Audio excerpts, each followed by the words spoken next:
Páter António de Santana Galvão, syn zbožných rodičov, sa narodil v roku 1739 v Guaratinguetá v štáte São Paulo, v meste, ktoré sa nachádza blízko národnej svätyne Santuário Nossa Senhora Aparecida.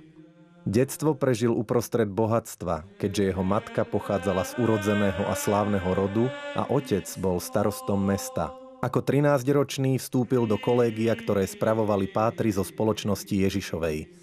Po skončení vstúpil do františkánskeho kláštora. Vzdal sa všetkého pohodlia, bohatstva a spoločenského vplyvu, aby sa oddal výhradne do služieb Bohu. Súčasťou jeho dennej rutiny nebolo iba prijímanie ľudí, ktorí ho hľadali v kláštore, aby sa vyspovedali, ale podstupoval aj dlhé cesty, aby mohol vyspovedať veriacich v najodľahlejších častiach mesta.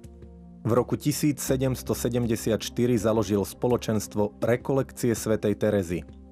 Vlastnoručne zrekonštruoval aj dokončil stavbu, ktorá je dodnes známa ako Kláštor svetla a patrí medzi najnavštevovanejšie miesta pútnikov. Bol jednoduchým františkánom, ktorý pomáhal chudobným uspokojiť ich materiálne i duchovné potreby. Často ho navštevovali pacienti, pretože nemali veľa možností lekárskeho ošetrenia ani dostatok finančných prostriedkov.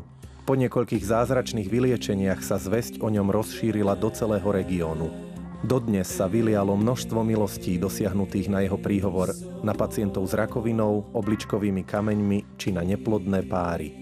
Zomrel 23. decembra 1822.